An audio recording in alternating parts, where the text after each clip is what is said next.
It's 1:41 Mountain Time in Roswell, New Mexico. And you're listening to Night Call. From New York City, I'm Emily Yoshida. And from Los Angeles, I'm Tess Lynch. And Molly Lambert. And this is Night Call, a weekly podcast to keep you company during those strange days and lonely nights. Some of you may know us from our previous podcast that we did at Grantland, RIP. Listen to Night Call every Monday on Apple Podcasts or wherever you get your favorite shows.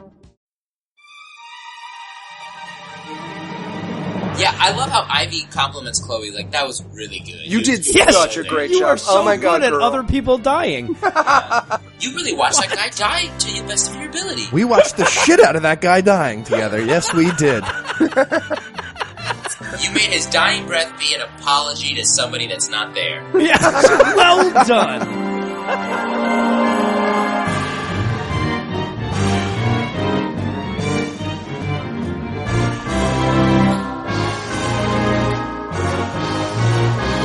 God awful movie.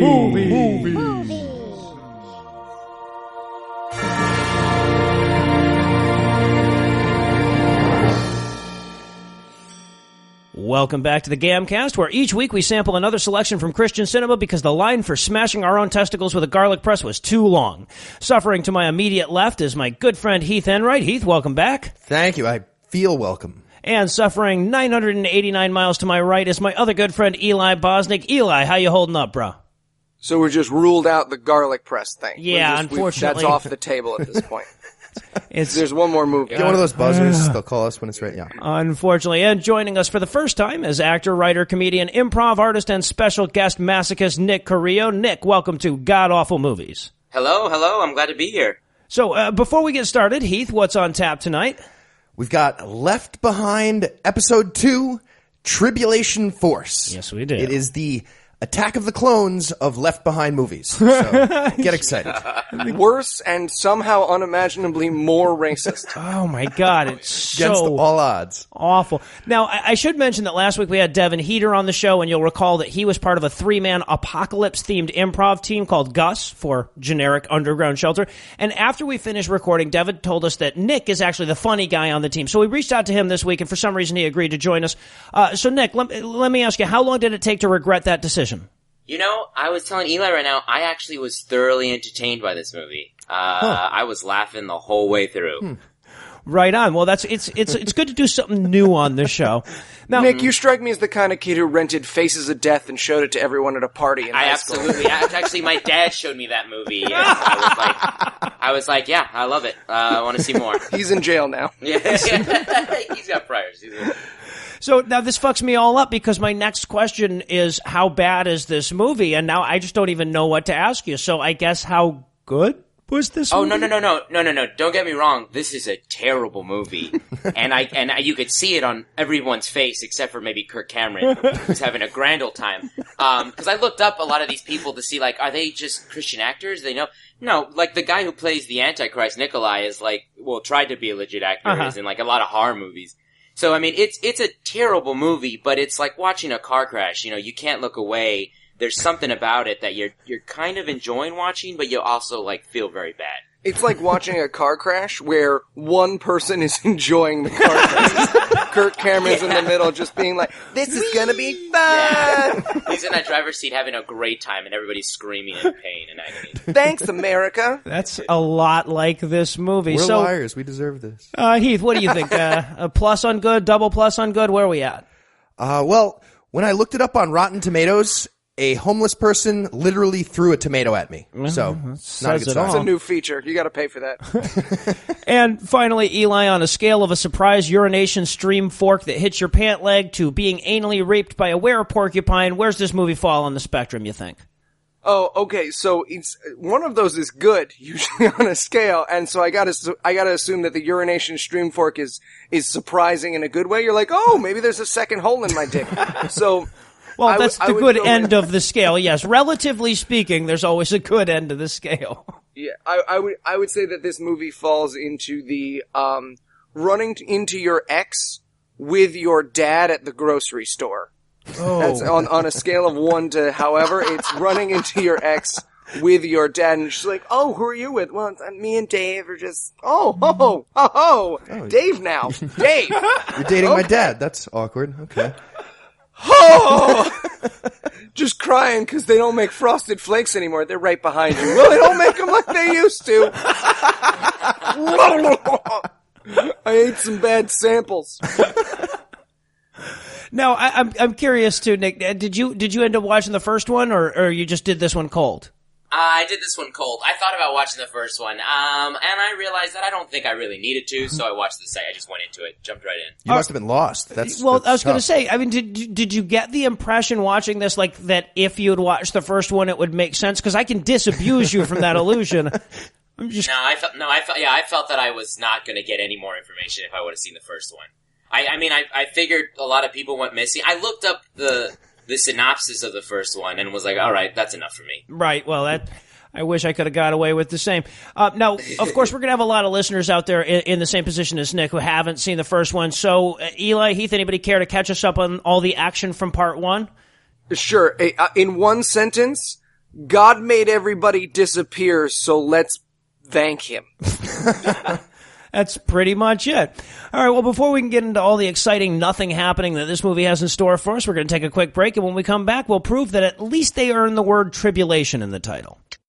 Excuse me, God, the 4 horsemen are here to see you? Oh, great. Send them in. Guys, great to see you. Oh, it's great to see Great you. to be here. Rebel. I'm a horseman. So guys, here we are. Look, the apocalypse. This is the big one. I gotta say, I'm a little disappointed. I mean, pestilence. What's going on, man? You killed half of Europe yet? I gotta say, I take the blame for this one. I had this plague ready to go. I took my eye off the ball for 400 quick years. And they've completely figured out how to fight this thing off. This is totally my bad. Okay, well, rather than focus on problems, let's talk solutions. What are you working on right now? Honestly, I got nothing. I mean, they cured milkleg. Milkleg was my plan B, so it's not looking good. Okay, I understand. Keep working on it. Famine. What are we looking at? Well, I'm really in the same boat. What is it?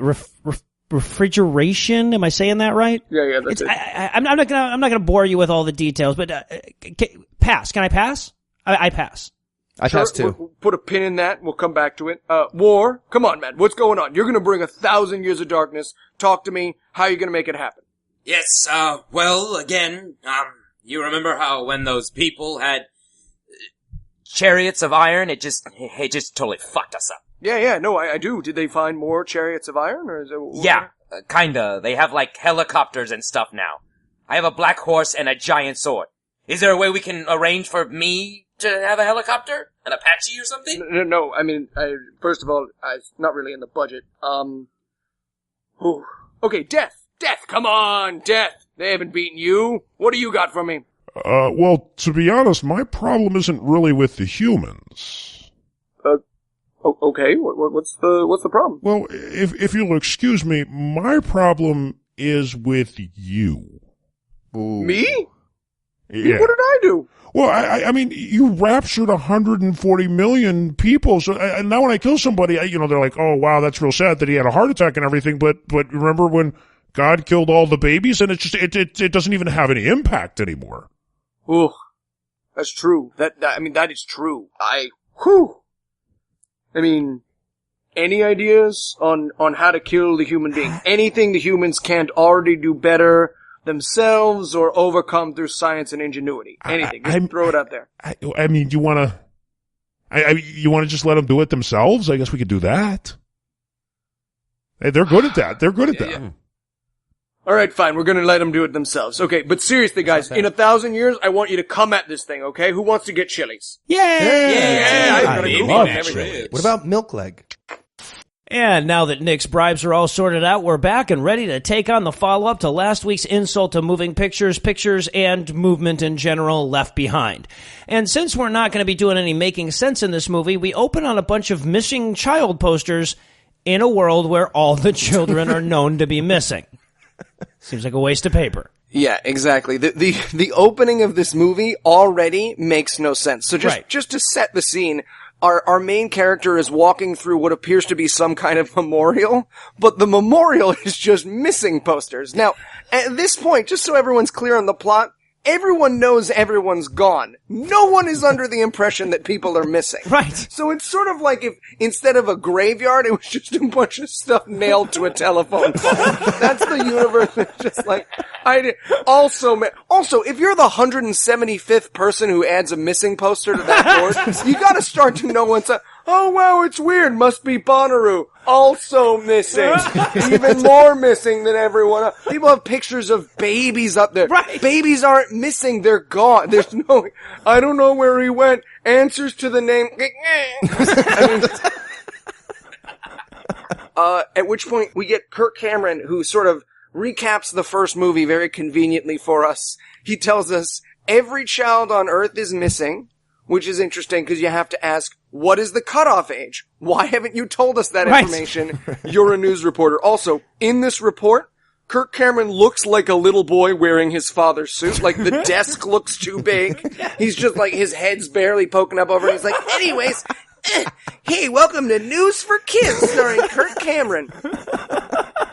And then, of course, he points out that all of the children in the world went missing, and that it means that hundreds of millions of people are missing, which I did a quick Google. 1.9 billion children on Earth in 1980, which means that not all of the children went up. There's a whole bunch of Satanist children just wandering around on an island somewhere. Evil babies. Well, and he also mentions in this opening that it's been 1 week. You know, they establish it's been 1 week since the rapture, which means this happens like the day after the last movie. And yet somehow everybody has a different hairdo now and different like facial hair, and the chick doesn't have a nose ring anymore or a hole where it used to be. It's kind of it's been an odd week. Yeah, I should point out that, again, if you saw movie 1 and movie 2, you'll get to see this for yourself. But if you didn't, the characters look like the rap party for movie 1 was crazy. Like, everyone did meth and fucked each other, and the girl who plays Amy just ate all the Old Country buffet. She just ate the entire Old Country buffet on her own.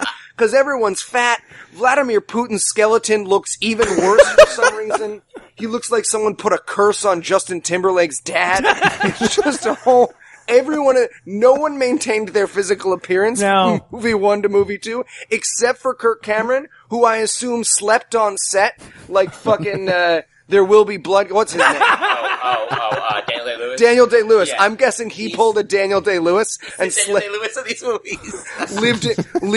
lived in a little tent on set and was like, no, I'm Buck Williams. I'm a reporter. I've got to say, Kirk, we don't have location for any longer. I'll pee myself again. All right, fine. Fine, we're going to use this in another...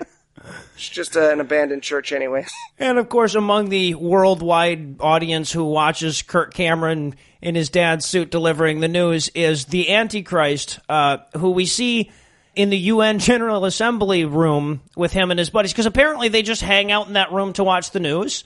And so they're watching Kirk Cameron on the news, and they're all and Nikolai has this Emperor Palpatine moment where he's like, people trust him.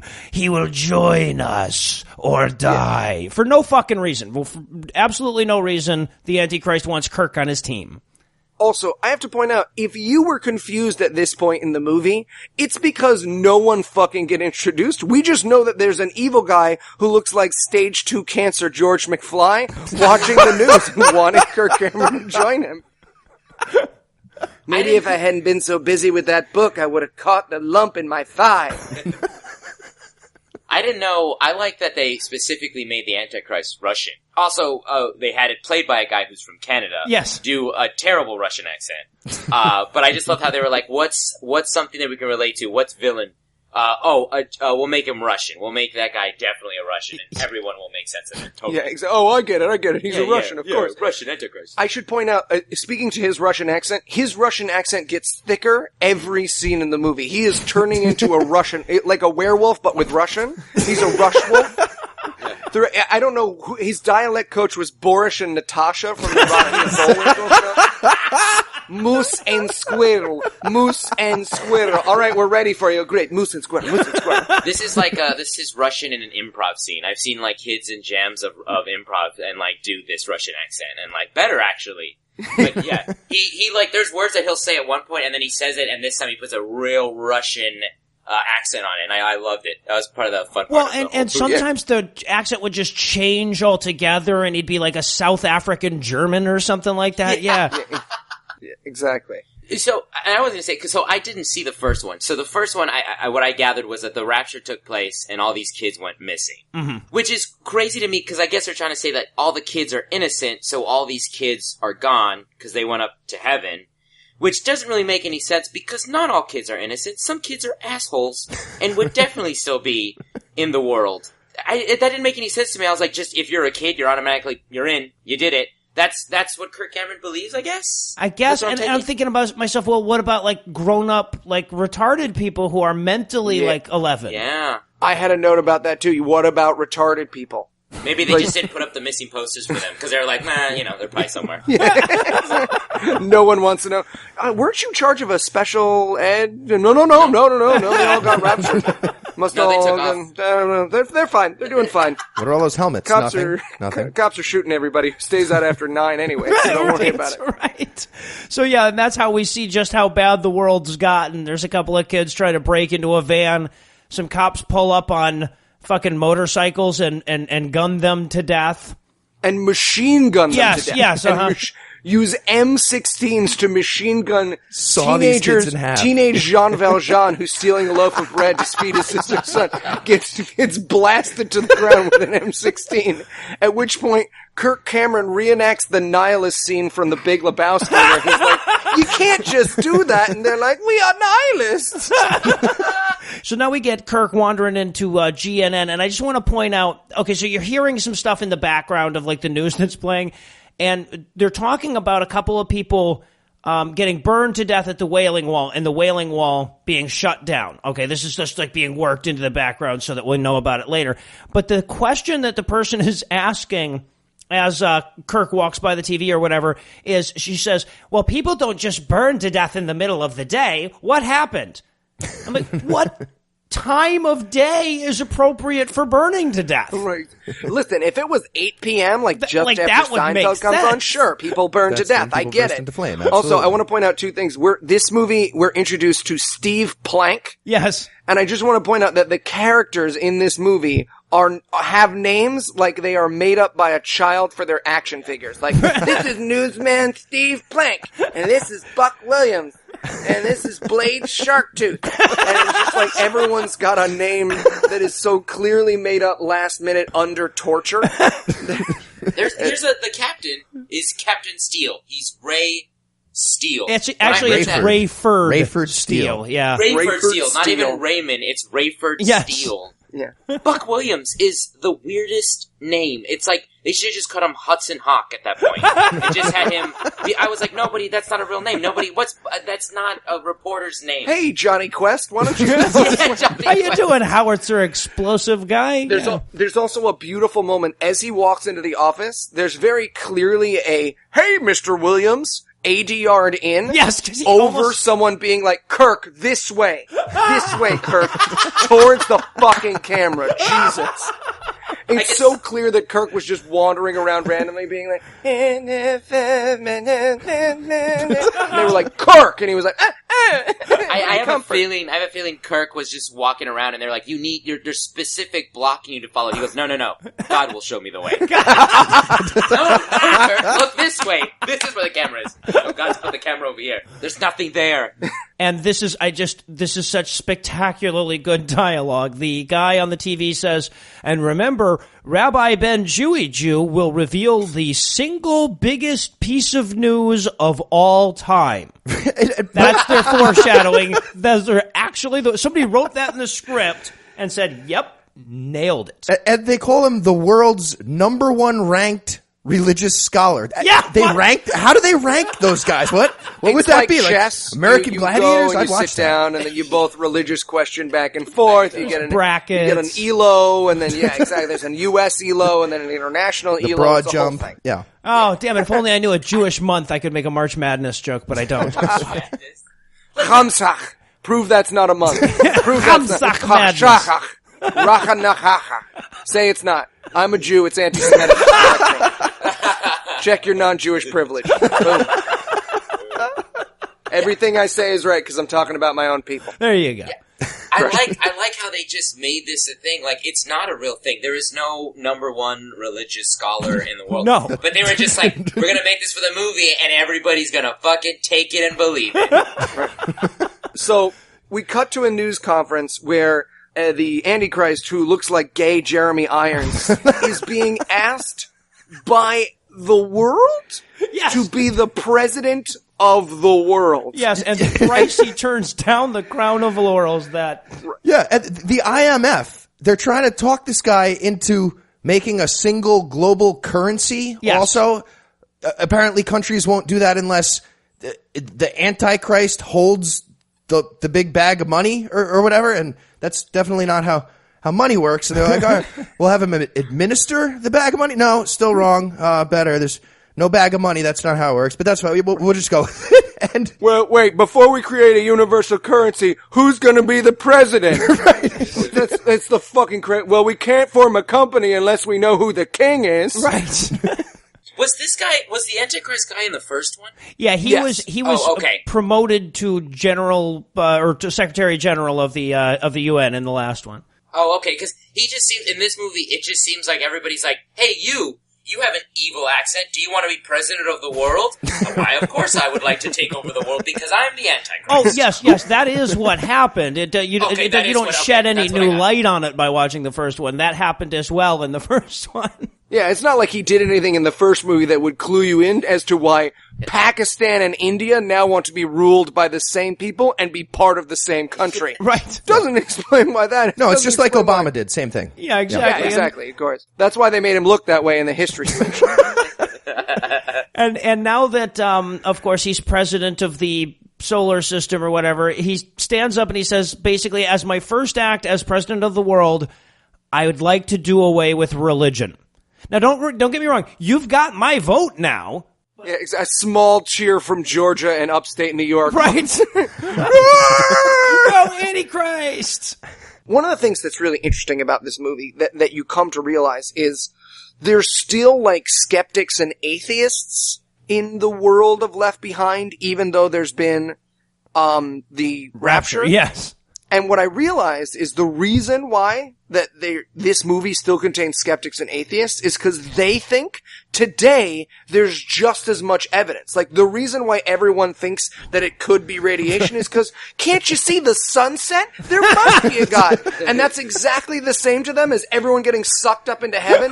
They think Sam Harris and Dawkins would still be there going, I don't know, guys. I know it matches your book exactly, but I'm not sure. Maybe radiation? It's that same sort of, like, well, atheists won't believe no matter what you give them, am I right?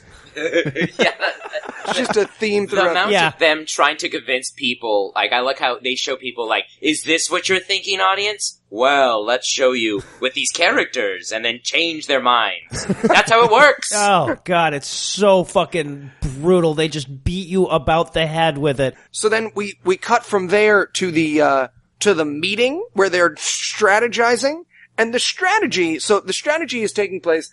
The black preacher character who we met in the first movie, for those who didn't see the first movie, there's a black preacher who didn't get brought up to heaven, but now he's a Christian again? Oh, he Or was something? a Christian then. He just wasn't Christian enough. Now looked he's at a Christian woman enough. with lust in his eyes and therefore committed adultery or something along those lines. So basically, their plan with the preacher guy and, carbohydrate version of the girl from the last movie is we can't stop the Antichrist. So what do? Try to stop the Antichrist. That's pretty much Right, it. yeah. Yes. Like, we can't listen, do anything the Bible 'cause says none of us are in the Bible. We're gonna so. fail, so we have to try. At which point we get, and now this is a promise made. This is a Chekhovian gun, which you're so glad gets fired.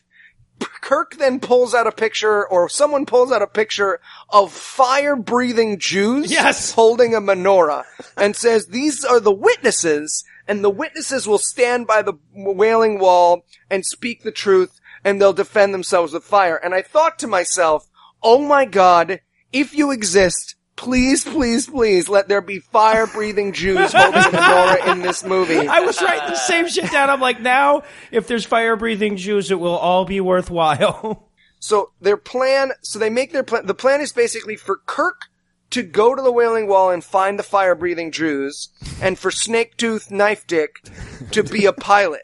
But of course, a guy who dresses like a pilot even when he's not a pilot, and wore his pilot costume throughout the entire first movie, when they're like, hey, pilot, you should be a pilot. He's like, no, go right. I'm not going to be a pilot. What I liked about this part is when I realized what they were trying to do with Kirk's character, because I was like, Buck Williams is so weird. And speaking to earlier, all of his clothes are oversized. Everything he's wearing is just 2 times bigger. And he's got this brown leather jacket that is zipped up all the way and 2 times bigger than he is. And I realized, oh, they're trying to make him the Jesus Indiana Jones. Yes. He's trying to be Indiana Jones of like, this is what I gotta do. But I like how it's like, you can't have your shirt open and you can't have your jacket unzipped because that's too controversial. Zip it up all the way and show us that you're Indiana Jones, the Christ version. He's a nice clean cut Indiana Jones. Exactly. Without all that not shaving thing. Yeah. And I just have in my notes, Snake-Tooth Knife Dick is the Kim Davis of pilots. His conscience won't let him drive around the Antichrist. I also want to point out that when Kirk walks in, he totally disses Chloe. Chloe goes, hey, Buck Williams, and then he just walks right by her. This will also not be important later. Chloe is the girl who from the first movie was kind of hot, but then she got trapped in a bread factory for 40 days and 40 nights before the second movie, right? Yes, that was her. Listen, I'm not what you would call slim, but whatever diet Chloe went on, I don't know if she went off Atkins or something in between these 2 movies, but Clobear, you need to get back on it. She went crazy on that Body of the Christ is what happened. Exactly. Oh, communion wafers. Nom, nom. Those are Nilla wafers. Wafers are wafers. Nom, nom, nom. She's the sister of Monster Man Mike, right? The pilot guy, right? Their brother. She's her daughter. That's his daughter? That's his daughter. That's right. I got so confused because I was like, how is that his daughter? And then her and Kirk have this thing going on, her and Buck. But I was like, I would be like, hey, that's my daughter, dude, and you're the same age that I am, and you're hitting on my daughter. But it's never addressed. It's just like, yeah, go for it, man. No, these are Christians. You can fuck I was going to say, I wasn't expecting like, any moment for him to like start negotiating how many goats and fucking heifers it was going to take to get her pussy, you know? And so as soon as they finish making their plan, a burned fireman comes in, which I felt was kind of ironic. Like, I didn't know if they were just like...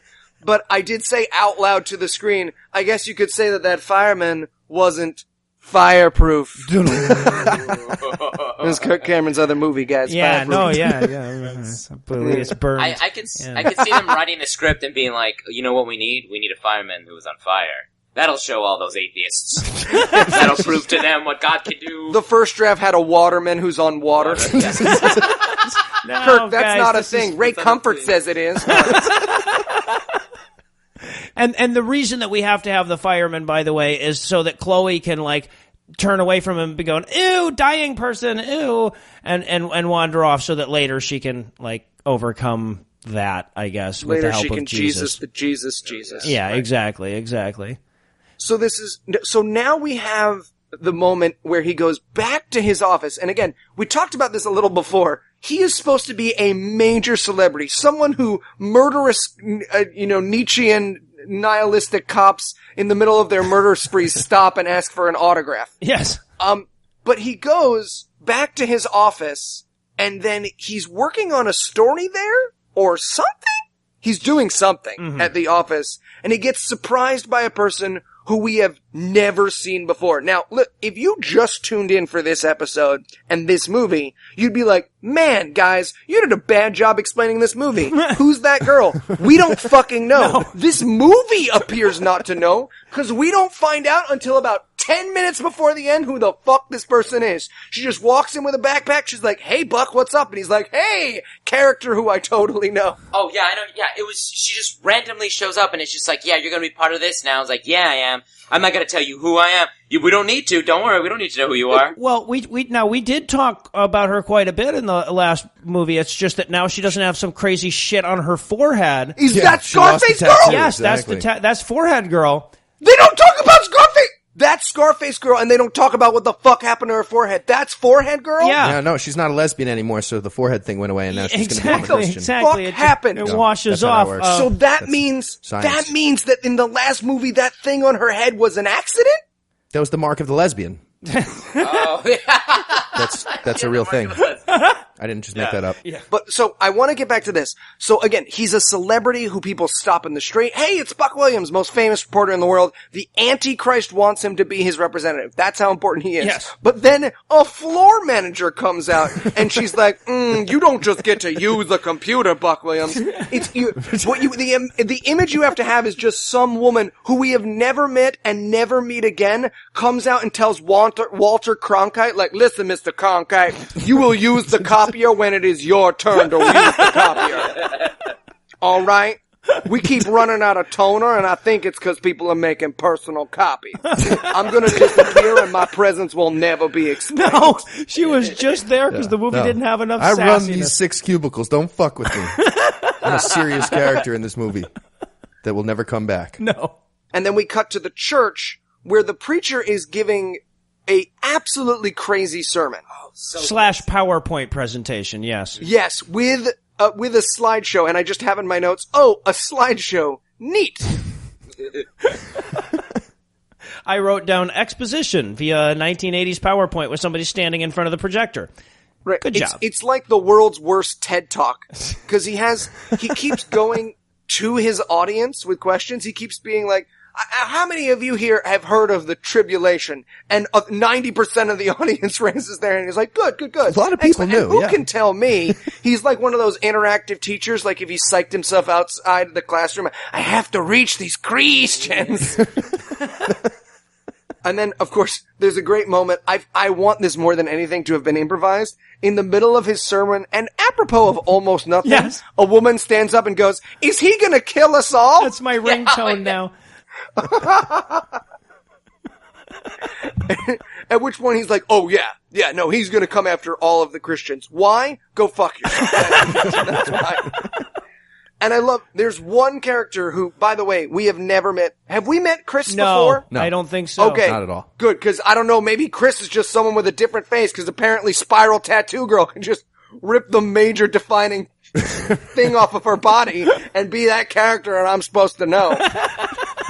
So one guy, Chris, who's sitting in the front, listens to this like someone's describing scat porn. He's just like, the entire time he's talking. And so Chris just leaves, because good for him, by the way. Good for you, Yeah, Chris. right. But who is Chris? Go fuck yourself. Again, we have no idea who this character is. Everyone just talks to him like we're supposed to realize who he is. Exactly.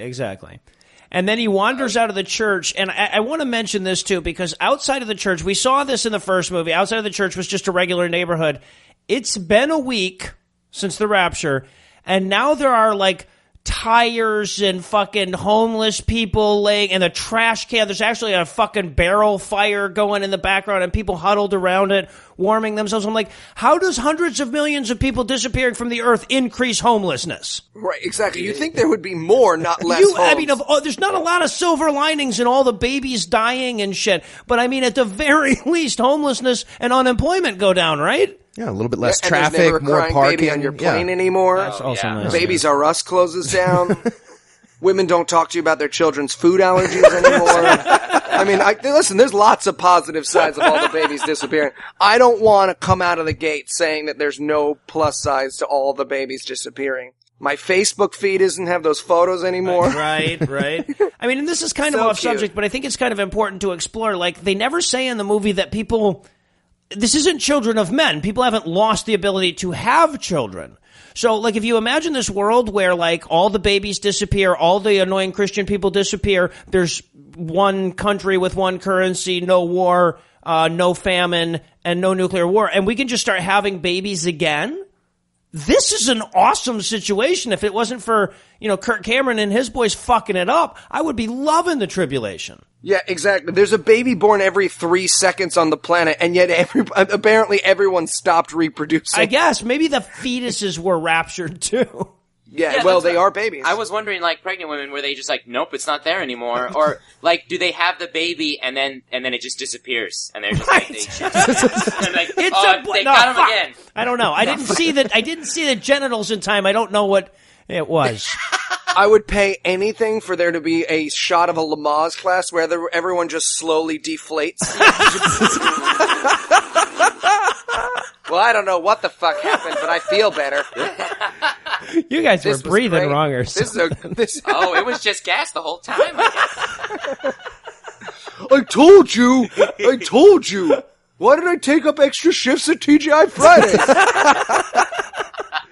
I didn't know my baby was raptured on TLC. I gotta say, I love this point, though, where that guy, Chris, who later will play Spin the Bottle with a gun, yes, goes, and then this is their moment of, like, is this how you feel, audience? Are you not sure about this? Well, let's talk to you. And then it's Kirk, like, coming in. I love the way he's like, the way he tries to convince him, and the questions he asks him, and how serious he gets in his face is hilarious, because this is Kirk, like, I'm gonna be a hero right now. I'm gonna show you what the power of God can do.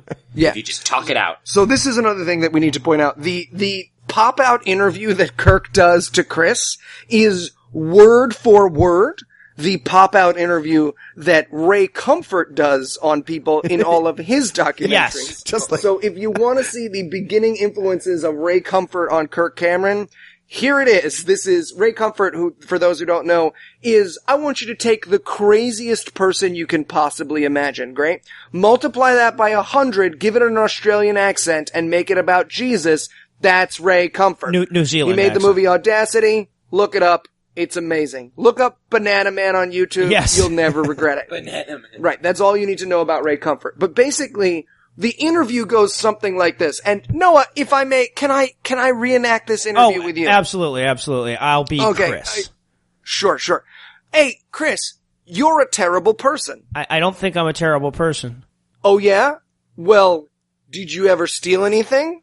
Yeah, but I'm just a normal human that, like, was a kid once and wanted a porno magazine. Did you ever look at a lady and want to fuck her?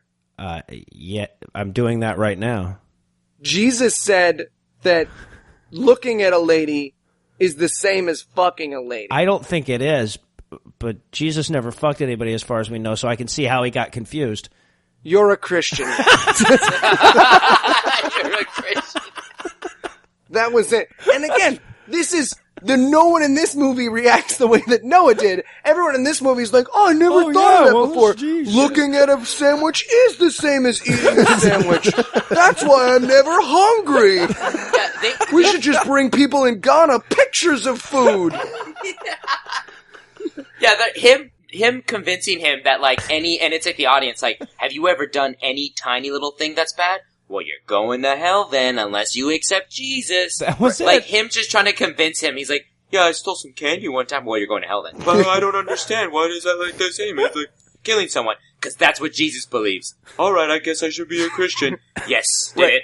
And I just, but I love, like, so Theo, the black preacher guy from the last movie, he has this little crazy TED Talk Jesus rant going, and everyone in the movie is reacting like how you should if somebody starts, like, going on about how the fucking UN is the Antichrist and shit. They walk the fuck out, but this movie treats it like, you know, you're supposed to be sitting there going, oh, all those souls, they're just gonna have to burn for eternity now. In the universe of this movie, that is a stupid decision. Everyone just vanished off the planet. The same level of skepticism no longer applies. We just got introduced to some really big evidence. Right. Now everyone should be like, yeah, no, I mean, I get it. Antichrists are probably real because everyone just got voiped off the fucking planet. I'm with you. I'm listening. I'm open. Yeah, show me some fire-breathing Jews and suddenly I'm on your side. Right. And then that's the point I was trying to make earlier is that to them, like, the sunset and the Bible are as good evidence as fire-breathing Jews. And we would be skeptical. Like, I would see those fire-breathing Jews and be like, all right, next week on the Gamcast, I guess they must have something hidden in their cheeks. Am I right? Like, I'm saying, like, I just fucking don't look at the world around me. Nothing can fall in my apartment without me being like, maybe it's a ghost? So I am not a person who would not be convinced by fire-breathing Jews. Next week's episode would be fire-breathing Jews. Those are real. Definitely real. Yeah, I feel like that's what you lead with. That's what you come in strong. Not like sunsets. Be like, oh yeah, and then like some guy's like, wait, there's fire-breathing Jews. Like, oh yeah, that's a thing also. I want to know more about that. Please. No, but you're a murderer because you thought about murder. Oh, okay, that's it. So then, yeah, Steelblade Crunchberry goes to a candlelight vigil, which just a highlight of this candlelight vigil. One man has brought a giant crucifix to the candlelight vigil. He's just brought a giant, and he gets a phone call, and while he's getting that phone call, a lady in white comes up, and she's like, "You must have lost someone too." And I wrote in my notes, lady in white wants to fuck. That's very clearly what she's doing, right? Oh, That's what you do. You walk up to someone at a vigil and you're like, oh, so sad. So like, you want to grab a drink or? You want to just go to my place? Yeah, everyone knows what funeral sex looks like. Swipe right. When you say lady in white, I don't want anyone to be left with the impression that she's like in a beautiful white gown or anything. She's in 1950s, like, overall undies or whatever. If she turned around and there was like a hatch on the ass of her outfit, I would not have been surprised. Yeah, she's wearing magic Mormon underwear. Yes, exactly. As outside clothes. And of course, the phone call he gets is from Chris, who I'm sure you'll remember because he was a person that was in the movie. And he needs help, apparently. Now, I want to point out here that we haven't talked about Chris's physical appearance. Chris looks like he's the god of Down syndrome. If you told me that all of the vampires from Buffy the Vampire Slayer were based on Chris, I'd be like, oh, I get it. If Chris were a superhero, his name would be Manpeg. Chris is not an attractive human. When it first cut to the scene of him spinning the gun on the table, I wrote down suicide. So easy, a caveman can do it. He is a goon. Right. So then Chris and Blam Steel, Christ Wreck, have your basic, do you think the sunset happened by chance conversation? Yes, At which point, when Chris points the gun at himself, he points it at his heart. You're right. He points it at his chest. No, dude, that's not... That's not how you do that. Which I thought was weird, but then I realized his forehead is so low and so thick, it's probably bulletproof. Yeah. He probably went with his heart just because he's tried to shoot himself in the head 3 times already, and the bullet's just ping! I did this. It doesn't work, trust me. I love that he's spinning the gun when he comes in, because it's like, what can be a way to show that this guy's about to kill himself? Like, he's got the gun and he's spinning it, and if it lands on him, he's got to kiss that gun and shoot himself in the head. Like, it's the stupidest way to show this guy wants to commit suicide. Right. What happens if it doesn't land on him? Yeah. There's no one else in the room. Spin the bottle is who you kiss, not whether or not you kiss. Well, if it lands on me, I'll shoot me. If it lands on the lamp, I'll shoot the lamp. I don't know. I think somebody had Russian roulette explained to them, like, briefly or something like that, or they were drunk at the time and only remembered parts of it. I'm pretty sure they spin the gun. No, they spin the chamber of the gun. Right, the chamber, the gun. Well, if you spin the gun, the chamber's going around too. Yeah, technically this chamber is going around. But and then this scene is just loaded with the worst of Christian apologetics. I was like, he's like, Rayford is saying like, but Chris, what if you're wrong? He actually says those words, those exact Pascal's wager words. What if you're wrong? And then he says, how can you prove there's no heaven? I'm expected. And why are there still monkeys? And check out this banana. And how did all those BC people know what year it was if there was no Jesus? Flagellum. It's just it's like William Lane Craig on the toilet is what this whole scene feels like. Just him being like, well then how come the sunset and the divine command? It's just like, but none of them are so he's having one of those painful Indian food shits, so he never finishes any of his thoughts. He's just like, oh doctor! Oh, they said that didn't have butter in it, but I know it did. And of course, Chris drops in this scene the God is dead Nietzsche bomb, which Christians, I love that the one zeitgeist that's gone through to Christians is that Nietzsche said God is dead. But what always tickles me so much about that is how little they understand about the point Nietzsche was making. Right. It's sort of like if they were like, well, you know, in the middle of Harry Potter, he says expecto patronum, so the whole book's in Latin. I mean, that's basically the level of understanding of Nietzsche that happens. So they Pascal wager, and Chris decides to, and again, trade his gun in for God. Yes. That's what he says. That's what Ray recommends. Yeah. He's like, trade that gun for God, Chris. Steel shank ray gun. Change your gun in for God. Where's that Christian movie? I would like Trade to your gun in for God. I would like to see a store where it's like a, gold for cash for gold, but it's just guns for God, and he just goes up, he just takes him over there, Chris, over, and then he just hands it in, and they're just like, here's a cross, there you go. Here's your Bible, gun for God, now you're dead. And now we learn a little bit more detail about the witnesses. These are the fire-breathing menorah Jews that this movie keeps teasing us with. But we end up back at the church here. Right. So there's two things I want to point out about the church scene. The first is, Kirk brings up the idea that they gotta get it on live TV, because it turns out Vladimir Putin now controls all the television. Why? Because he's the president of the universe. Probably the same reason he controls all the currency. Right. Who the fuck knows? That's the answer. That's why he controls everything ever. So they bring up to Theo, hey, we should do it live TV. And Theo acts like he has never heard of live TV before. Right. Like, live TV, I love it. Live TV. Just the idea of it. Live TV. TV that goes on live. People will see it, and they can't not see it because it's happening live. I would love for somebody to just be like, Theo, have you never seen Saturday Night Live? Saturday Night Live? What? What's a Saturday? You say that day after Sunday? No, that's a Monday. Yeah, I hate Mondays. Just like Garfield. All right, so just to make sure everybody's caught up on the plan and everything here. So what has happened now? They know that there are these secret fire-breathing Jew witnesses at the Wailing Wall, and the Antichrist won't let anybody in.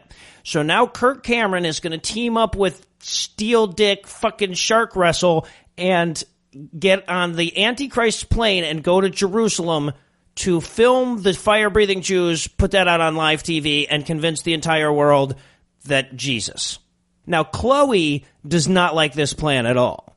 No, Chloe does not want them to hang around the Antichrist. She is very upset about it and spends the rest of this movie having a mild snit over it. Yes, she actually says the words. This is an actual line. I went back and wrote it down. I'm having a lot of trouble with this hanging out with the devil thing. Just like women never want you to hang out with your fucking friends. God, you said it was okay if I went out. It was okay. I was lonely, and I just want to know, why you always want to hang out with the devil instead of hanging out with me. I don't always want to hang out with the devil, babe. I hadn't seen the devil in a while. Oh, I see. Well, you hadn't seen me in a while. Anyways, and it's like, are you going to be this way with our children? Chloe, God! Don't take my name in vain! So, now we cut to the scene of, steel grip headphone jack, trying to convince the stewardess lady from the first movie. Now, again, if you didn't see the first movie, the stewardess lady in the first movie wanted to fuck herself some Pilot. Yes. She wanted some Pilot D. She wanted the vitamin. And so he basically shows up to the hangar where his presidential of the universe plane, and he's like, I want to fly the plane. Yes. That's how you get that job. You walk into an active hangar if you want to become a pilot, and you just ask a stewardess for a job. Yeah. And the stewardess is like, yeah, no problem. We're going to fly out now. It's like an equity open call. Everyone else is sitting out there being like, oh man, fuck, I should have gotten my pilot card. He just gets to walk in there. They don't let you use the hangar bathroom unless you're already an equity pilot. And of course, he's wearing his pilot outfit. Yeah, exactly. Well, he's dressed for the job. It's nice. Now, That's the job you want. Now, this woman is, okay, in the last movie, she was a stewardess that got hired by the UN, but she hasn't been introduced at all in this film. So, you're just kind of left out there all on your own. But basically, you can tell they had a relationship because he walks up and he's like, hey, Hattie, she turns away. He's like, well, Hattie, I'm sorry. She's just like, yo, I'm over it. Look how over it I am. And fuck you. That's how over it I am. I'm so over it that fuck you. Fuck you, Radium Half-Life. I don't like you anymore. So she's like, hey, you wouldn't fuck me. You don't get this job. At which point he convinces her by going, listen, I'm a pilot. I deal in facts. Yes. I mean, yes, all people who have jobs that are things deal in facts. Pretty much everyone except preachers have jobs that deal in facts. He could have been like, I'm a tow truck driver. I live in facts. Yeah, you do, I guess. Your job is related to the physical universe. That is true. Well, and then she says, well, I don't know. I saw you with a Bible, and there's a lot of folks out there saying that my boss is the Antichrist, to which he basically says, oh, come on, Hattie, we've known each other a long time. If I ever accused anybody of being the Antichrist, I'm not that kind of guy. And like she goes, 4 or 5 times. You're not. You're not, actually, now that I think about it. You're not accused people of being the Antichrist kind of guy. No, you can have the job. You can fly the plane. Then he turns to the camera and strokes his invisible beard. He's like, got her. I am a crazy person who thinks someone's the Antichrist. By the way, he actually basically does that later on in the movie. I'll point it out when it happens. But he basically actually winks at the camera at one point. Oh, I know exactly what point you're talking about. Yeah, we'll wait till you get he literally does go like, gotcha. Yes, he does. So fucking bad. Like a 1950s TV show would have gone, no, we got to retake that, dude. All of a sudden he had a gold tooth for no reason. There. Yeah. I would love that he kept doing that. Like, can you please stop looking at the camera? Like, no, I think this is what I need to do. No one tells SteelBladeAudible.com what to do. Fucking circles around his head like the end of a Looney Tunes cartoon. That's Rayford. Pilot. So now we move back to the church where Chloe is, she's gone to talk to the preacher, and apparently she's gone to talk to him about whether or not it's okay with God if she fucks Buck Williams now that the rapture's happened or whatever. But she does it in the worst possible way because she clearly makes Theo think she wants to fuck him. At least she for a first second, comes in, she's like, absolutely. She's like, preacher man, I just wanted to know about Dick. Can you tell me about the cock? Right, relationships. And God, who hasn't been in Theo's position where she's like, so I have a friend who like really wants to date someone she knows really well, and you're like, yeah, well, maybe that person would be open to it. So I should ask Buck out? Oh, yeah. Buck, yes. That's who I thought you meant. I have this erection for a different reason. I was just thinking about that dead kid from Syria. That's why. Oh, poor Theo. And right at the beginning of that scene, by the way, it's this weird moment. She walks in, and the pastor goes, yeah, okay, have a seat. I'll talk to you about that. And Chloe says, yeah, thanks, and awkwardly just remains standing and keeps talking. And he's like, no, please have a seat. Seriously, Go fuck sit down. yourself. Seriously, it's weird now. I'm going to sit down while we talk. And she kept standing. And it seemed like they had a fight about this, like the two actors before the thing.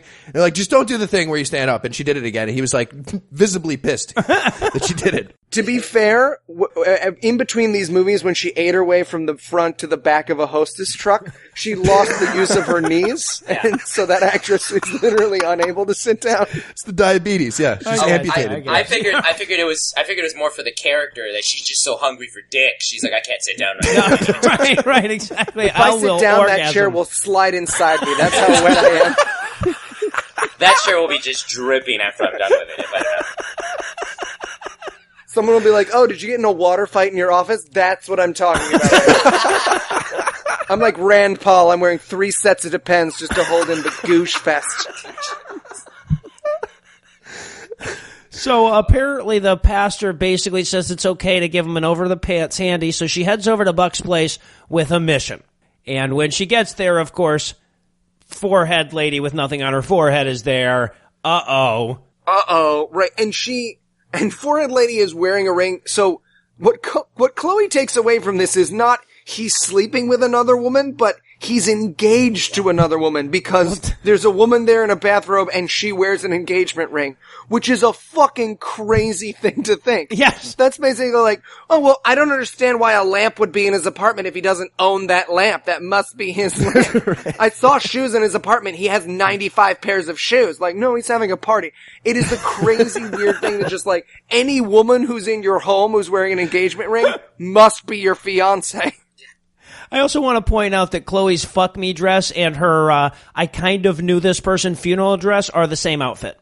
Yeah. She's just got the one. Right, yeah. Exactly. It's the only dress she fits in after what happened in between movie 1 and movie 2. It's the only dress that hasn't been completely soaked by her bad shoes. Oh, right. Every day in between these 2 movies was a cheat day. So Ivy cock blocks Chloe, and then we move back to the house so that we can get in the middle of the Antichrist is about to destroy the world or whatever. We can get he was at a girl at his apartment level drama. Because what we needed to add to this movie about the Antichrist was some family drama. Oh yes. Some Christian relationship drama where nothing's at stake because no one so much as fucking held hands. I feel so betrayed. Why? You have a less intimate relationship than Steel Blade Christneck. Yeah, right.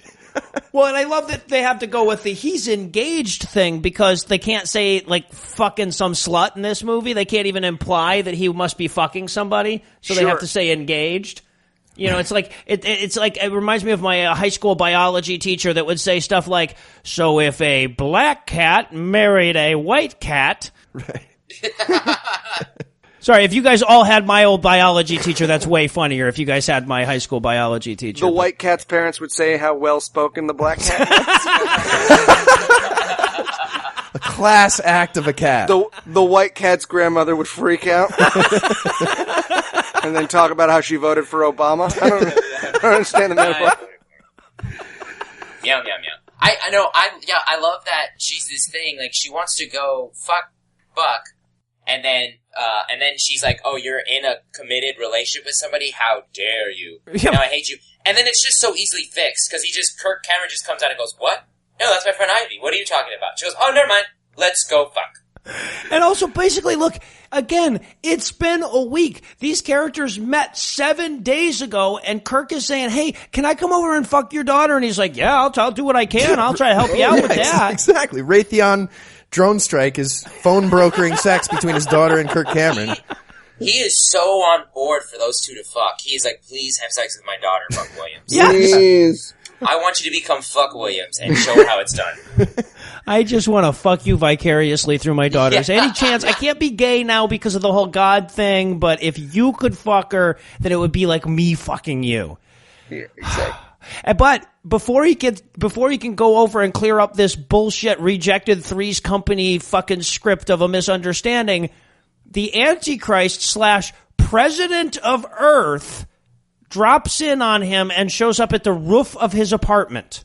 Right, and the way that he gets him up there is they reverse the elevator. Like, how does that staff meeting go? So, like, guys, here's my plan. Like, we reverse the elevator, so he'll push floor, but then he goes up to the penthouse and he's gonna be like, what? You get what I'm talking about, right? I don't know, that seems like a lot of work. We just wait for him in the lobby and walk him upstairs. No, I want the elevator to go the opposite way of where he pushes the buttons. Come on! Well, I feel like that's supposed to be some intimidating thing, like, oh, I control the elevators, which anybody can simply hack into, but like, it would have been way scarier if he just showed up in his apartment and was just there and was like, hey, what's up? I want you to work for me. But it's like, I want you to come to the roof and I'm going to use this elevator and have it go backwards and then I'm going to be waiting for you on the roof. And because I've been there. I've been here for like a couple of hours. Right. For you. Yeah, this was a huge inconvenience. I watched you. I'm really hungry. We've been listening to you take a shit and you watched all of Swept Away. And I just stood up here on this cold up here. Yeah, and that's the other thing, too, is it's not like this was a scheduled trip. They didn't get him on the way to work or anything, so if he didn't decide to leave his house that evening, he was just stuck there till morning, I guess. He learned how to wait for people and the same people as the assassin from the first movie. Just like, okay, right, I guess this is where I am now. So they go upstairs and Nazi Ted Danson basically decides, that's the Antichrist, basically has a breakup conversation with Buck where he's like, Buck, I haven't heard from you lately. Yeah, so I haven't so busy with work and I'm so busy. It's not you, it's me. Like literally they're having a breakup and then he's like, no, I mean, I guess if the UN controls the media, we could still like hang out and stuff. We can Newsflix and chill. Well, yeah, the Antichrist is very needy, I gotta say. He's like, I would have been like, if I was Buck Williams, I'd be like, did you just reverse an elevator to get me up here? Like, just call me. Just call me next time or something. Like, I can't do this. I can't keep doing this. You gotta respect the boundaries, bro. Yeah. Right, exactly. And I love that Buck's demands for whether or not he can do it are very clearly, I want the ability to fuck you over. He's just like, okay, well, if I'm gonna work for you, I want a switch that cuts off all of your control in case I do something to fuck you over, which I would never do. I would never do that. And the Antichrist is like, sure, yeah, why not? What's funny is that this Antichrist the whole time, because Kirk Cameron and Pilot McAdventure Man keep like thwarting the Antichrist and doing all this secret stuff, and they keep making it seem like the Antichrist, who's super all powerful, I keep being like, oh, he's gonna know something's up, or he's gonna know that Buck is doing something secret, or that's why he keeps finding Buck. No, he has no fucking clue what they're doing. He completely trusts Buck, and I'm like, you're so all powerful Antichrist, and this journalist guy is just fucking you over, and you have no idea. Yeah, the suspense of this movie is the Antichrist ever going to find out anything that anyone does? And don't worry, nothing that anyone in this movie does. Even though the Antichrist constantly talks to people like he knows, we learn that that's just a space affectation. Yes. He must go up to waiters at the restaurants. I think I'll have the soup. Assuming that it's not poisoned. It's not poison. I'll just bring you the soup. Actually, all right. Funny enough, we don't have soup here. We don't serve soup. No soup here, huh? No, that's one. You're sure you didn't steal the soup? No, we didn't steal the. I'm sorry, we don't.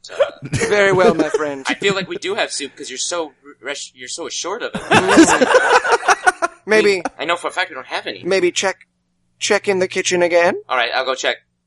No, there's still no soup back there. Okay, my friend, I trust you. I know that you would never lie to me. Where did the spoon Now, come if from? you could do that exact same thing, only like try to sound like a Prussian noble pretending to be Chechnyan, you've nailed it. Yeah, exactly. All right, so of course, when the whole fucking Antichrist showing up on the roof thing happened, important shit was going on in this movie. We were about to go over and clear things up with Chloe, so quickly we get back to that. You know, we wouldn't want the plot to fucking fall apart here or anything. Right, and this is the point where, I mentioned this briefly earlier before, but this is the point where basically Chloe calls upstairs, Dad, there's a man here who won't leave me alone, and Grenade Fire Claw is like, it's okay, go fuck yourself. I'm in the shower. He really wants his daughter to get fucked. That's why. He wants his daughter to get fucked. He's like, you need it. Just shut up and take it. At which point she gives Buck 9 minutes. She goes, you have 9 minutes. Right. Why? Who the fuck knows? This movie loves assigning 7 years of peace and 9 minutes to convince your girlfriend to let you in the house. Who knows? And I wrote down in my notes, it's a good thing a guy didn't answer the door. Otherwise she would have been like, Dad, Buck is gay. Right? Yeah. Oh no, my guy's telling off. Is like, you're engaged to a man. Oh, no. His dog runs to the door. Oh my God, Buck's been fucking animals. Do you think whoever answers someone's door is who they fuck? Yeah. Yeah, that's how it works, right? That's why I've been fucking Grenade Fire Clouds. Oh my God, do I not have to do that to answer the door? Dad, I'm in the shower. Can't hear you. Can't hear you. But the answer's yes. So keep fucking me. So then we go to Nikolai, and the Antichrist at this point has started dressing like a Dementor, which I approve of. He dresses like a Death Eater. He's also switched accents. He's now a Transylvania carnival barker. Right, exactly. He talks about how thousands of people have flocked to the wall, and so he needs to create one religion of tolerance, harmony, and peace. Again, that's the villain's plan in this movie. To create a religion of tolerance, harmony, and peace. And then he points to a televangelist preacher. The best possible example of the harms that religion do. And he goes, how does this create harmony? And turns it off. And we're like, that's a great fucking point. Yes. That doesn't create... I wanted him to turn on the volume and the guy to just be like, all those faggots trying to get married. They eat each other's poo-poo, doo-doo, poo-poo. They eat doo-doo. They got feces semen in the lattes. I would love that. Yeah, that goes on, and then he just looks and he goes, "This is what I'm trying to get rid of." And then Kirk Cameron just is like, Listen, if someone's out there and can recut that clip so that it cuts to a clip of the Pastor doo-doo Manning. feces latte guy, Yeah, Pastor Pastor Manning of New York City, I will knit you a fucking sweater because I will watch that each night and giggle myself the fuck to sleep. So then they have their airport will always have Sheboygan moment, and we're off to the plane where fucking Steel Dick Shark Cage is going to fly him to Jerusalem. Right, and the plane in this movie has so clearly been used before and after to shoot porn on that they can barely. There's still cum dripping down the windows of this plane. It's just like everything's got circular beds that turn in circles. This is the meeting room. There are panties on that wall. Guys, we said we would take all the panties before Kirk got here. Now he's crying in his trailer. I saw the devil's lace. I saw the devil's lace. Shit. And also, this is the part where Laser Blade Grenade Shaw decides to go like rooting around on the airplane to see if he can find clues. Right, but he's sneaking around the plane like he's not allowed to be on the plane. He's the pilot. Yes. If anyone walked in anywhere on the plane and was like, what are you doing here? He'd be like, oh, I'm the fucking pilot. I am allowed to be anywhere on the plane because I am the pilot. I could walk into the middle of that room and be like, hey guys, I'm the pilot. Just checking to go fuck yourself because I'm the pilot. Yeah, he looked so nervous and suspicious throughout that whole time. And I know he's doing something he shouldn't. But I'm like, dude, you gotta have a little more confidence. So they're gonna know. And again, I was like, oh, the Antichrist knows something's up. That's why I signed up. No fucking clue. Nope. No. The Antichrist has no idea what's going on. He just talks to everybody like that. Yeah, exactly.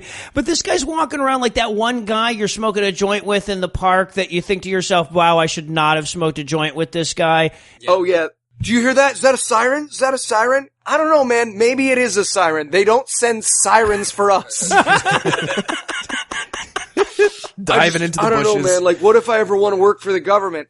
I don't know. Right now, we're smoking pot in Washington Square Park. The chances don't look good for you working in the government.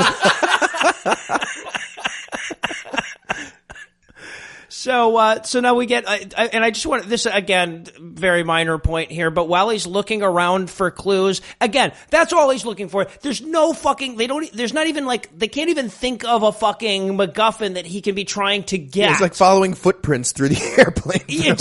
Exactly, with a big fucking magnifying glass or something like that. But he comes across this briefcase. And he seems completely baffled by it. Rectangular? Oh, by how to open a briefcase and he's at not all. Like trying to figure out the combination here or anything. He's trying to figure out. It looks like he's trying to figure out what the fuck this thing is. Right? How briefcases operate. Yes. That is this character's journey. Is like, wait, is this a box? If the lid doesn't come off, but oh no, the back is sealed shut. What a terrible box this is. That's the work of the devil, I see. Do I tap it? But that, 1, 2, 3, shave and a haircut. That didn't work. And Kirk, of course, watches for him. He's like, don't worry, I'll keep watch while you try and open that briefcase. And he's like, oh, this is fucking impossible. So they just walk away. But don't worry, because the Antichrist keeps all of his evil plans on his laptop conveniently in the folder labeled Evil World Domination. And he actually has that window open, too. And like, I'm thinking... Evil emails. Oh, perfect. He's got it right there. Right. Yeah. Like, apparently the Antichrist's laptop is less protected than mine. Yeah, exactly. I know to close out the windows on my strangle porn, but the Antichrist doesn't figure out to close out the windows on his evil world domination plot. I think he'd surf for that incognito. And this is where the fucking, so he's copying, because they conveniently have discs sitting right next to the laptop with the evil plans just on them. Just a stack of GameCube blank CDRs. Exactly, like you do. He overwrote Mario Double Dash. Yeah. By the way, he just puts the CD in, and that immediately downloads the exact one email that he wanted onto that CD. That's how that works. Yes. He just put it in. He Forrest Gumped his way into getting those plans. He went in there, didn't know how to use a briefcase, found a computer, opened it up, found some blank disc, put it in there, and was like, hope this copies it. Copy. It works. Yay. The files are inside the computer. Yeah, exactly. He just starts hitting it. I gotta get it out. And just as he gets the CD out and closes it, the Antichrist walks out. And again, because he talks to everybody like they have a giant knife behind their back, they have this very weird interaction. But my favorite part is he goes, oh, I was just coming back to give you the ETA. And he goes, give it to me. And he has written it on a Post-it note, whereas everywhere else in the world you just go, oh, we'll be landing at 4 p.m. Right. He's written 4 p.m. on a Post-it note, and he's like, great. There it is. So is this 4 p.m.? Is that what I'm put to believe? Yes. Yes. I'm not holding this upside down. We're not going to reach it in 0.004 seconds. I just want to make sure. Okay. I felt like the pilot, Steele was like, I have to have a reason why I'm walking around. I know. I'll write the ETA on a postcard, and if anybody asks me, I'm delivering this. And then, that's what he uses. And I like that whole, give it to me. And then I was like, ooh, does he know something? He's like, the ETA. Give me the ETA. And he goes, oh yeah, sure. And then I love this moment. This is what they use all their budget for, this special effect. He holds his hand. Yeah. And then he turns into Kirstie Alley. Yeah. Sorry, Chloe turned into Kirstie Alley. Yeah. He turns into a ring wraith. Yeah. Those black eyes and that evil face. There's a flash of light, and then he becomes this evil look, and he just has this confused look on his face, and he's like, is anything wrong? Did I become hideously ugly all of a sudden? The eyes just left your skull. Oh, sorry. I hate it when that happens. I'm on Accutane right now. You know how that is. Allergies are a bitch this time of season. Sorry. Now, obviously, we're all dying for something to happen in this fucking movie, and I hate to delay it even further, but we need to take a quick break before we move into Act 3. So first, let me give this the hard sell here. Will the Antichrist fulfill his nefarious plans of a well-fed and peaceful world? Will somebody finally fuck somebody? Will Ray Ninja Swordson have it with these motherfucking Antichrists on this motherfucking plane? Find out the answers to these questions and more when we return for the hebetudinous conclusion of Left Behind 2, Tribulation Force. Hello and welcome to Fox News. Turns out we were right all along, haha. I'm the demon living in the skin of Megyn Kelly. Tonight our final two presidential candidates take center stage for the first time. On one side is Senator Cranty Teist, broker of the Nuclear Disarmament Act, coordinator of the Hunger No More program, and the World Peace Agreement. On the other side is a Palestinian rabbi who doesn't know what germs are. Gentlemen, thank you for joining me. Thanks for having us. I am the way and the light. Sure you are. So let's start with the issue on everybody's mind. Mr. Christ, this question is for you. Your father killed all the babies and good people in the world, which has pulled with a shocking 100% negativity with people still on the planet. Can you still lead this country? Thank you, Megan. Well, first off, I think it's only fair to point out that people have failed to look at the bright side of this. Shopping malls are much less crowded. No more crying babies on airplanes. Also, all of the Christians are gone, so there seems to be a lot less religious hatred. Senator, your response? Well, I respect my opponent, but if made president of this nation, I will not allow people and children to be murdered randomly according to age and belief. And that's something my opponent and I are just going to have to agree to disagree on, I guess. And apparently I have a southern accent now. I'm the son of God. Right, remind me, what he does about rape again? Gentlemen, now, calm down. Senator Cranty Teist, I should mention that there's been a fairly vocal minority led by your opponent in this country that has accused you of being the Antichrist. What do you have to say to that? Well, thank you, Megan, for the opportunity to discuss this. I'm glad we get to air this out once and for all. Listen, I have stated for the record again and again that I am not the Antichrist. But let's say I am for a second. Let's say my plan was to bring 1,000 years of darkness and to rule the world, destroy all religion, and unite humanity while getting rid of famine and nuclear war. What would you rather have? The way he would run things? Or someone who happens to be the son of the fallen star? Because, hey, what am I going to do? Kill all the babies? Well, that's a pretty good point. And finally, gentlemen, what do you think is your biggest weakness as a leader? We'll start with you, Senator Cranty Teist. Well, I think that we have some differences. I like things the way I like them, and I won't bend on that. I will see a world of peace, even if it means ruffling a few feathers. I'm serious about that. And Jesus? I can't read. That'll be a problem, yeah. And despite the better judgment of everyone involved, we're back. When we last left our heroes, they were on their way to Jerusalem because they still had some establishing shots left over from the last movie. Now, at this point, Kirk and Ray Bear Wrestler Fangsworth are hanging out in a hotel in a totally non-gay way, checking out the secret plans. So the bad guy's plans is to announce that Nikolai is the Messiah. Yes.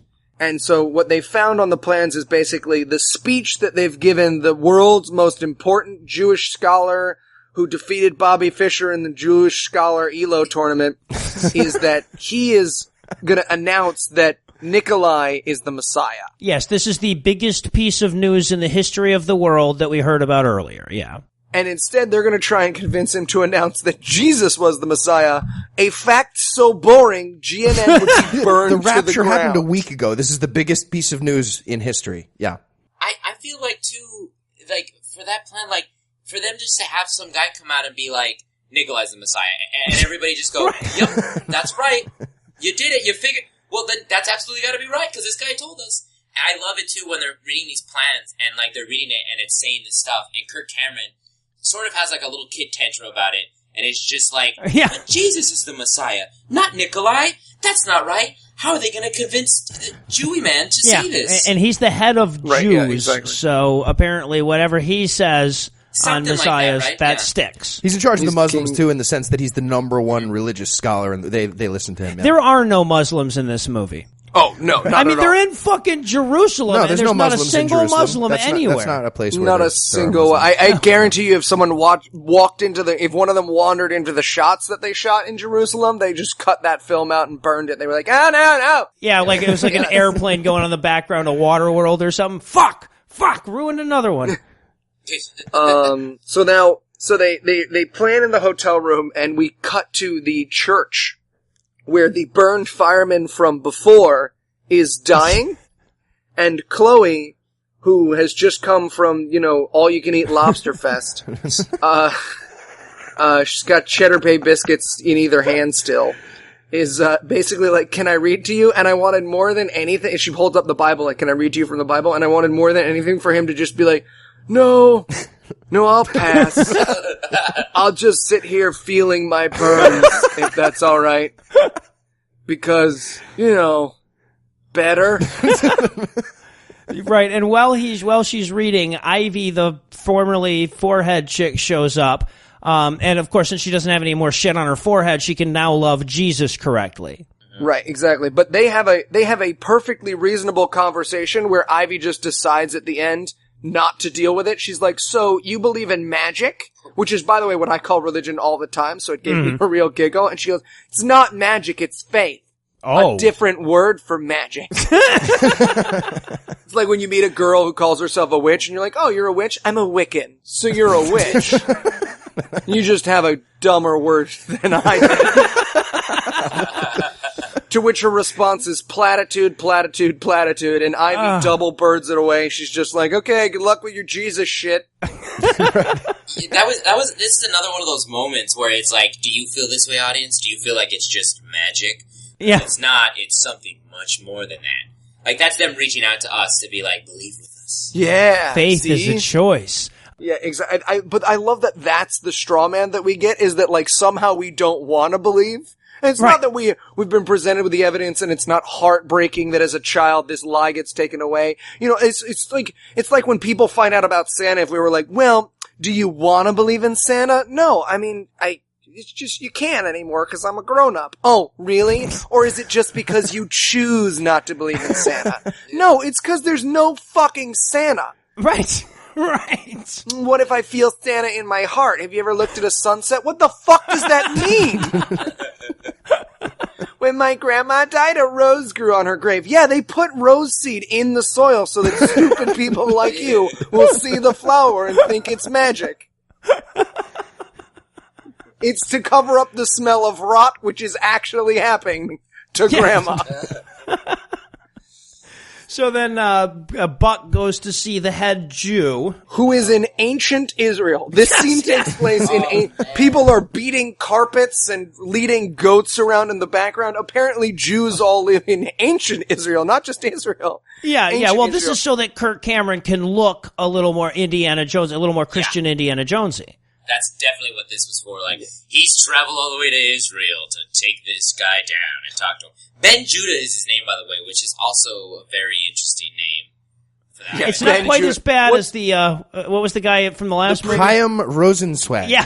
Rosenzweig was the Jew. Rosenzweig. The Jew in the last movie was called Chaim Rosenzweig. This guy's named Ben Judah. I assume in the third movie, his name will be Jewish. Jewish name. He's like Donald Trump. Jewish name. I don't know, some Jewish name. And a couple of things. First of all, the rabbi, who is the foremost scholar in the world, does not have a beard. No. Yeah. However, the three gentlemen who he's sitting at the table with are not only do they have beards, they're davening, which is that rocking back and forth kind of praying that Jews do, but they do it when they pray. We don't just do it on autopilot. Jews aren't autistic kids on the short bus. We're not just always rocking back and forth. And if you watch this film, when he walks over, the Jews who are not praying are just like, just That's how they communicate, right? What's wrong with your friend? Oh, he's really got to pee. They're like bees. They have a Jew dance that they do to communicate. I'm sure of it. I can totally see, like, the director, Kirk Cameron, really being like, yeah, that's what you all do, right? Just do that throughout the whole movie. Just keep doing that. That's a thing. That no one who played a Jew in this movie was a Jew. Nobody. They've never met a Jew. That's why their names... if there was a Jew in this movie, they would have been like, oh, guys, just so you know, our names aren't Chaim Rosenzweig and Judah ben Jud. Just read the stage directions. It says Jewishing. Just stick to the script. Asterisk. Jewishing asterisk. Yeah, so they go to the Wailing Wall, and the plan seems to be for brick stab guns to just be misdirection, but essentially they walk over to the wall, and they're like, hey, you can't go here. Well, I just want to point out that before this, Nikolai makes it very clear, and he says in several different scenes that if anyone approaches the Wailing Wall, they'll be shot on sight. This is so well known that when Kirk calls Chloe later to tell him what they're about to do, she says, no, you can't do that because everybody who goes to the Wailing Wall will be shot on sight. Like, everyone knows this in the entire world except for Rabbi Ben Juju and the fucking guards that are guarding the fucking Wailing Wall that don't shoot people on sight. Right. Shoot on sight means when you see them, not when they. It's not a game of red light, green light with a gun. No. You guys hold real still. That's what shoot on sight means. But this is one of my favorite moments is when Bear Trap Mantooth uses his Jedi powers to.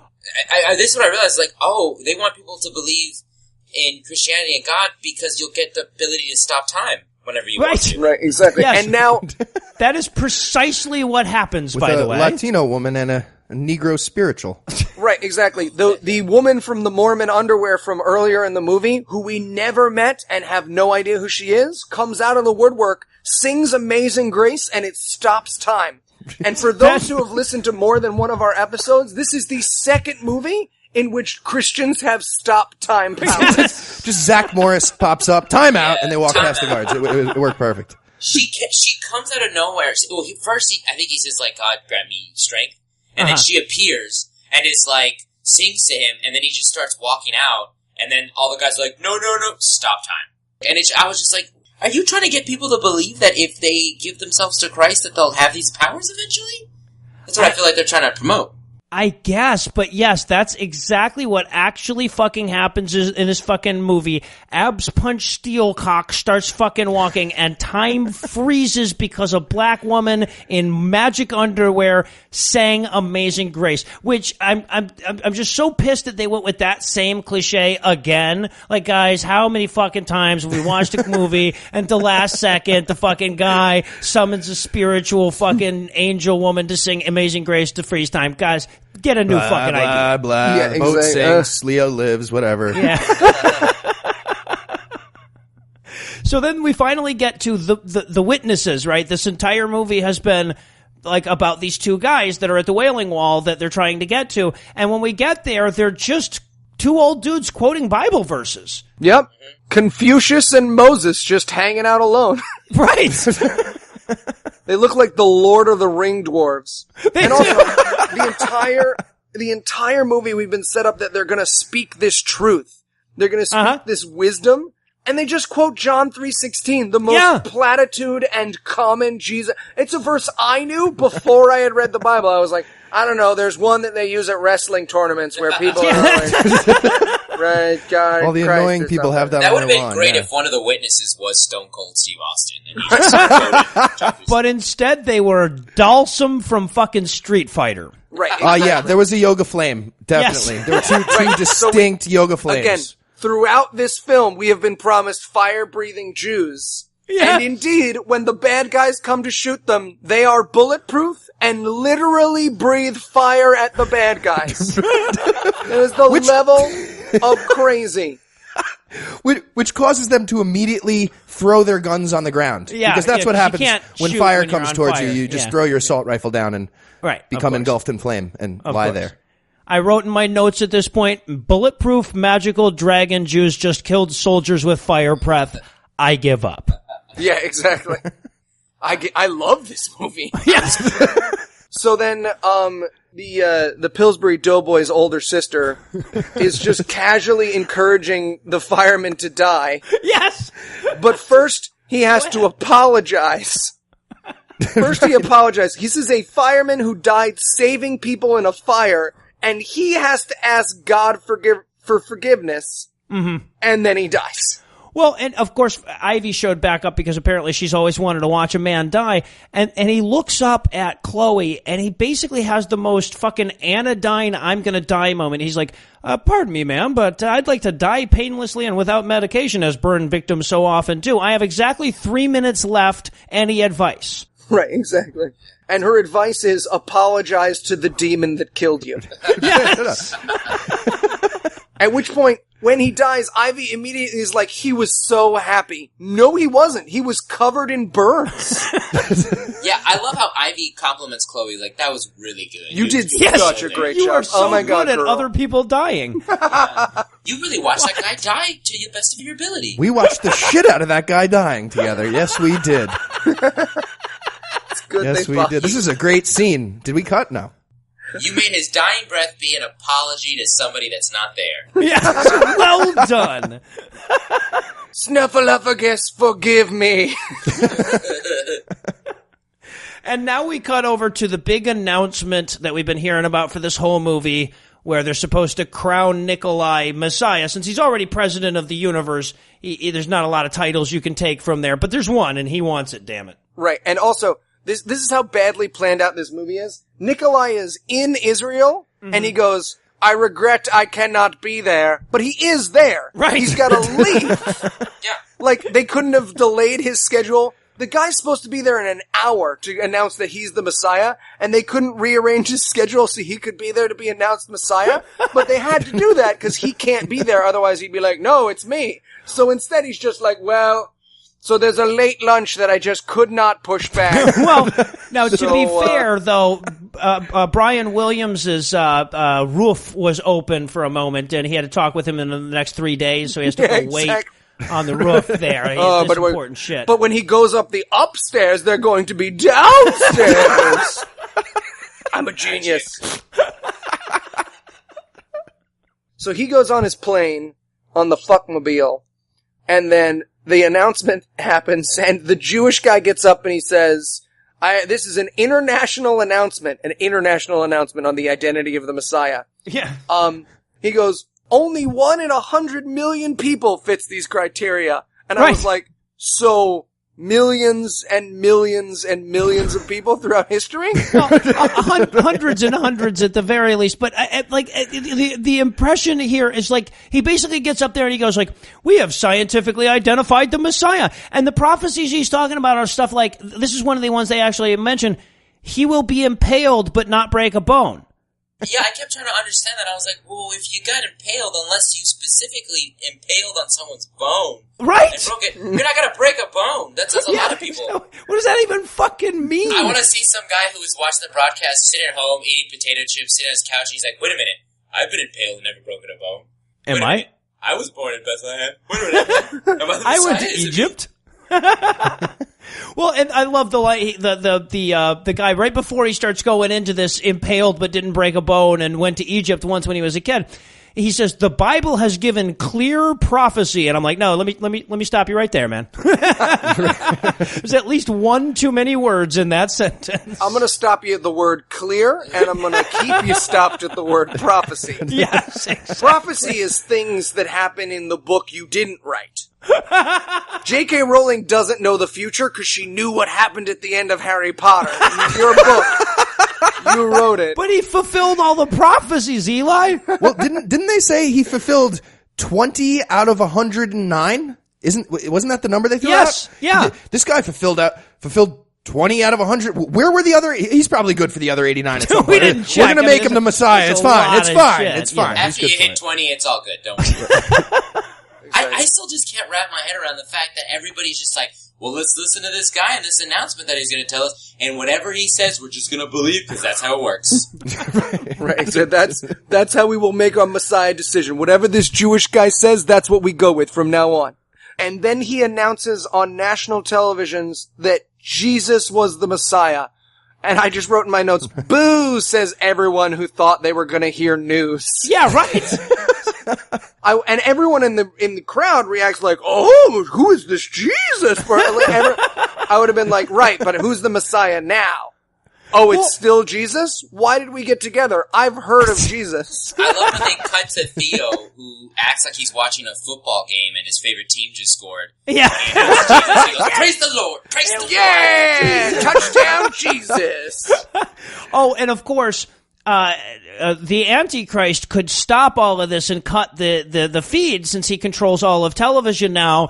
But Ray Grit Bloodchop stole the thing from the thing, so he can't use his radio. And this is the moment. Yeah, this is the moment. Where he basically just turns to the camera and says, see, this is supposed to go into radio, but I took it out earlier when they weren't looking. See this fuse? He has a cell phone, and he's going to remember that in a minute, but it'll be too late by then. Yeah, I expected it to zoom in and it just to say, like, communications fuse with a winky emoji next to it. Yeah, I love that he takes it out to just kind of be like, remember when I did this? That was a good job, me. Yeah. Break glass in case of Antichrist plot. Perfect. This is perfect. I got this guy foiled. Eli, by the way, you're Jewish. Who's the number one rabbi in the world, in the real world right now? Who's the number one ranked rabbi? Even if you don't know, let's say he announced that Jesus was the Messiah. Is that how that works? Would all the Jewish people convert? Oh yeah, no. I mean, whoever the number one ranked rabbi is, one of them shat his pants the other day, and we all just universally followed along. Well, I'm curious to know who is the number, because Heath and I have a fantasy Jew league draft coming up soon, so I am kind of curious who the number one ranked. Yeah, they're giving away $1 million a week, guys. I've seen all those commercials for it on Hulu. The Associated Press poll has Mel Gibson at the top, but they're not reliable. You guys seen that movie where Matthew McConaughey and Al Pacino try and pick who the best war rabbi is going to be? It's really good. Yeah. I'll match your money. Hooah! You cannot lose money on this bet. This movie makes no sense. How could this possibly be a thing? Not what Schindler's List was, guys. Right. So, that's what it is. It's a fantasy. We're going to make a fantasy rabbi league, and we're going to call it Schindler's List.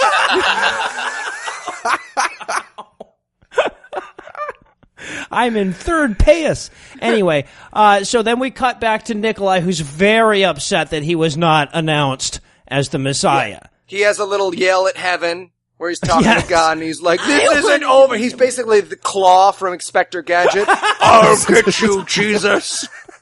Next time, Jesus. Yeah, and Chelsea Noble, the Hattie, the slutty stewardess, comes up to him to, like, comfort him, I guess. She's like, yeah, sorry you didn't get named the Messiah. He's like, leave me alone. Like, how does this even matter to his place? This is the Antichrist. Why does he need to be named anything? I don't understand how it matters. Yeah, he could just be the Antichrist. He still is. He just needs that didn't change. Exactly. Then we get the, like, friendship end of the Sandlot montage where Kirk very rudely walks into a church in the middle of a service, and everyone's just hugging him and talking to him. And if I were in that church, I would have been like, oh, rude.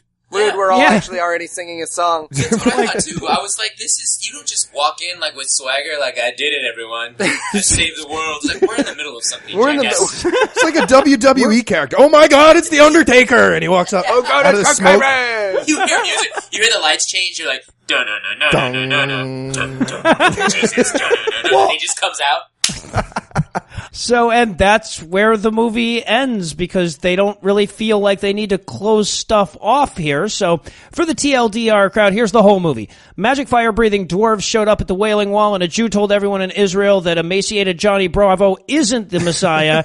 And that and a Ray Comfort video on YouTube, and you've seen this whole fucking movie, I do believe. Yep, you crushed it. Do it. All right, so let's try to measure this movie by its own standards here.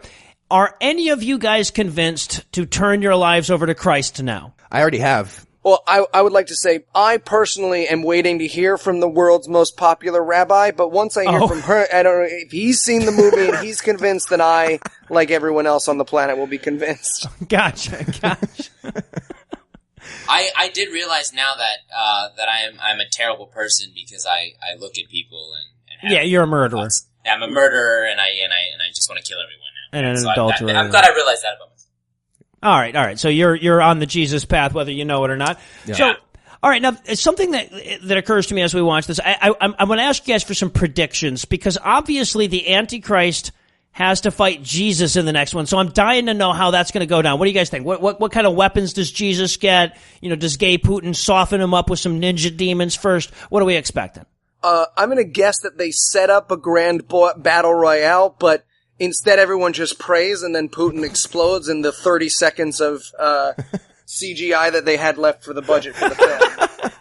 I feel like they're gonna have a montage, like a training montage for Jesus, and then they're gonna pull out a bunch of weapons, but then in the end they're just gonna come together, and then they're just gonna be like, Jesus is gonna be like, I love you, and then the Antichrist is gonna be like, alright, I'm sorry, hug it out.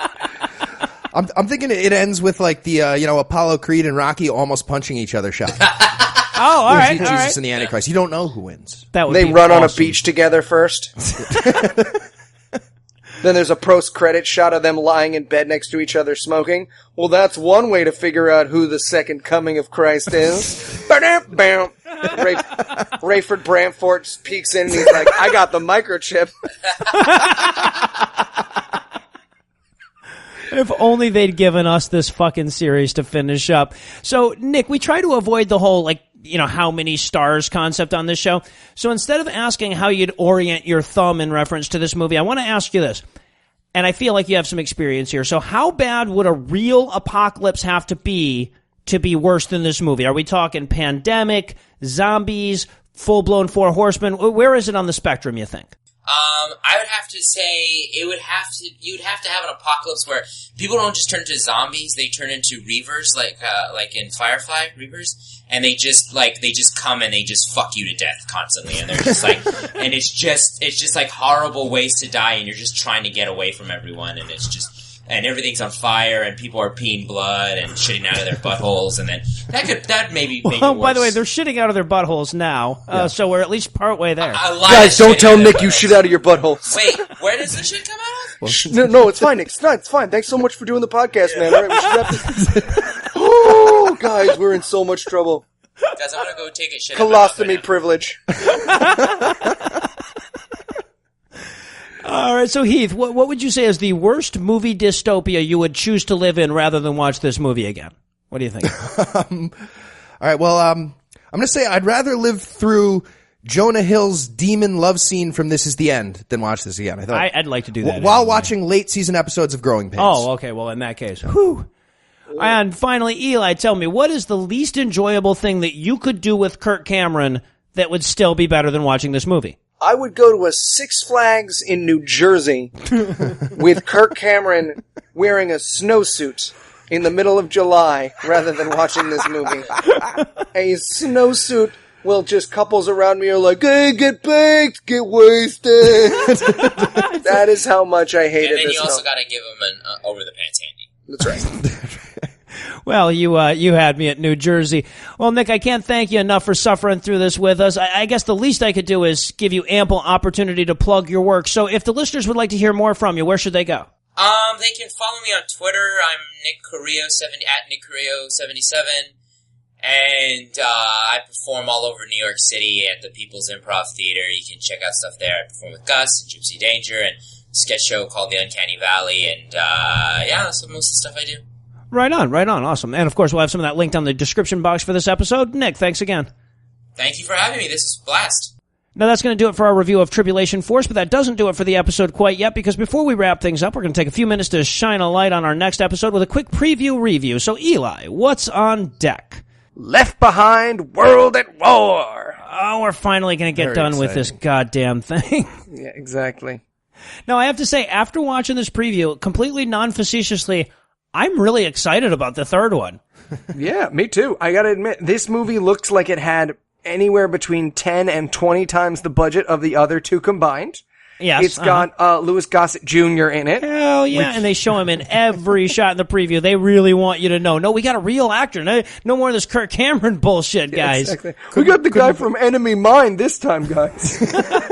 You remember Half-Life 2? That guy. And there's going to be snowmobiles and explosions and desert warfare. And so now I want to point out two things about this preview that really jumped out at me, other than how much Louis Gossett Jr. was on camera.